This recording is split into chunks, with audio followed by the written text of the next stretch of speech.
Hey guys, welcome back to the channel.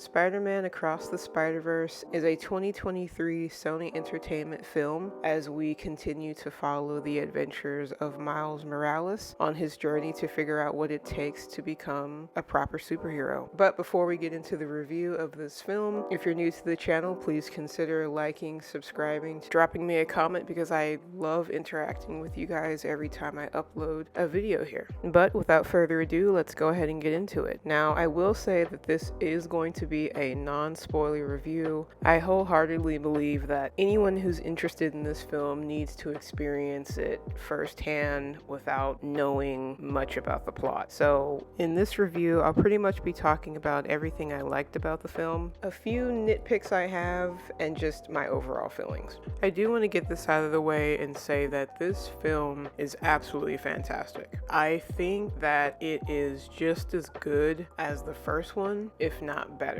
And I say that with an asterisk because that qualifying statement depends on the second part, because this is the first part of a two-part adventure. So this film actually starts off with Gwen Stacy. We go in from her perspective. We're visiting her to see what she's up to, which was a surprise. I wasn't expecting that, but it was a nice surprise. And then the circumstances of what she's up to leads us to meeting up with Miles Morales. Now, I will say that this is my only nitpick with the film. It felt like within the first 30 minutes, the pacing wasn't working for me. Both of the characters were like, now let me rewind a little bit and tell you how all of this got started. We had that with Stacy, and then we had it again with Miles. And all of that took place within the first 30 minutes. And I was like, okay, I get it. Like, I know what happened last time. Let's get to the meat and potatoes of what's going on. And maybe that's just me being impatient because I've seen the prior film, so I know everything that happened. I don't really need this refresher, but I understand for people that have not seen the first film, or it's been a long time since they've seen the first film, you might just need a little bit of refresher. But I did find that a little repetitive just for my taste.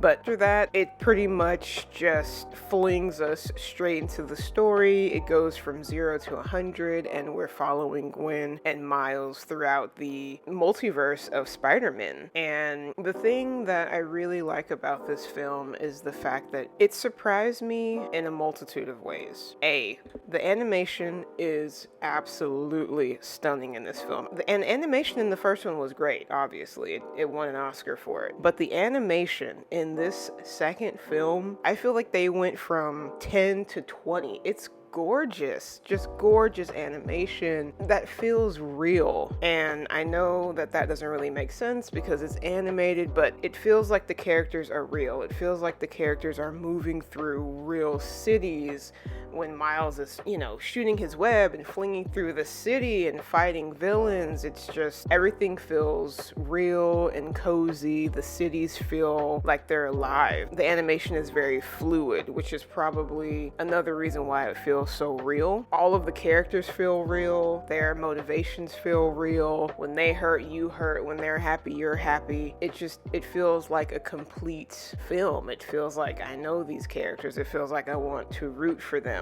It's very personal. Another thing about this film that was amazing is the fact that the film is very meta, so it can make fun of itself. If you've been watching the cartoons or you've been watching the films from the early 2000s. So the film is able to explore some really dark themes. I didn't know it was going to get particularly that dark and that real. So it definitely explores a sense of reality, and it does it in a way that doesn't feel corny. It doesn't feel cheap. It doesn't feel like, oh, well, of course this is the hero journey. It just feels natural to me. The comedy is great in this film as well. It doesn't feel forced. It doesn't feel like someone just dropped it into the film at the last minute. They're like, okay, we need comedy here. It flows naturally. It feels good when there's something funny that happens in this film. And so it just felt fresh, and it felt light, and it felt new to me. And there's this one scene in the film that everybody in the theater lost their mind about. Like, everybody lost their mind. It was so funny. And Spider-Man fans will understand it when that scene comes up. It was hilarious. And so, yes, Spider-Man Across the Spider-Verse is an excellent continuation of the first film. I can't wait until part 2 comes out. I feel like these 3 movies are probably going to be the best we've gotten in a while. So this is definitely one to see in theaters. If you can see it in IMAX, if you can see it in Dolby, just see it on the biggest, best, technologically advanced screen that you can.